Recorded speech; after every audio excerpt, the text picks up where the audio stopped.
कछुआ और खरगोश। यह एक प्रसिद्ध कहानी है जो हमें सिखाती है कि निरंतर प्रयास और धैर्य से घमंड और तेज गति को हराया जा सकता है। बहुत समय पहले की बात है। एक घने जंगल में एक खरगोश और एक कछुआ रहते थे। दोनों अच्छे दोस्त थे, लेकिन दोनों की प्रकृति में बहुत अंतर था। खरगोश अपनी तेज रफ्तार और फुर्ती के लिए जाना जाता था, वहीं कछुआ अपनी धीमी गति और धैर्य के लिए मशहूर था। खरगोश को अपनी तेज दौड़ने की क्षमता पर बहुत घमंड था। वह अक्सर कछुए का मजाक उड़ाता और कहता, तुम्हारी चाल तो इतनी धीमी है कि अगर तुम अभी चलना शुरू करो तो अगले दिन पहुंचोगे। कछुआ खरगोश की बातों का बुरा नहीं मानता था। एक दिन उसने जवाब दिया, तेज दौड़ना सब कुछ नहीं होता, निरंतर प्रयास और धैर्य से भी मंजिल तक पहुंचा जा सकता है। खरगोश यह सुनकर हंसते हुए बोला, अच्छा तो आओ, मेरे साथ दौड़ लगा कर दिखाओ। कछुए ने शांतिपूर्वक चुनौती स्वीकार कर ली। जंगल के सभी जानवरों को यह खबर मिल गई और वे दौड़ देखने के लिए उत्साहित हो गए।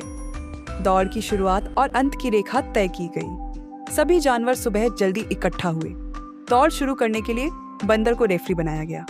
रेफरी बंदर ने 1, 2, 3 कहकर दौड़ शुरू की। खरगोश अपनी पूरी रफ्तार से दौड़ा और कुछ ही देर में कछुए से बहुत आगे निकल गया। उसने पीछे मुड़कर देखा और हंसते हुए कहा, कछुआ तो। खरगोश ने सोचा, कछुआ तो मुझसे मीलों पीछे है, क्यों ना मैं थोड़ी देर आराम कर लूं। उसने एक बड़े पेड़ के नीचे आराम करने का फैसला किया और वहीं सो गया। दूसरी ओर कछुआ धीमी चाल से लेकिन लगातार चलता रहा। उसने अपनी गति नहीं बदली और अपने लक्ष्य पर ध्यान केंद्रित रखा। उसने खरगोश को सोते हुए देखा, लेकिन वह रुका नहीं।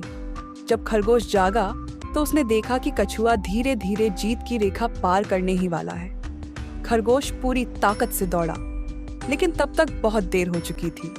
कछुआ पहले ही जीत की रेखा पार कर चुका था।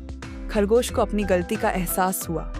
उसने कछुए से कहा, मुझे माफ करना, मुझे अपने घमंड के कारण हार का सामना करना पड़ा। कछुए ने मुस्कुराते हुए कहा, तेज दौड़ने से ज्यादा महत्वपूर्ण है निरंतरता और धैर्य। यही सफलता की कुंजी है।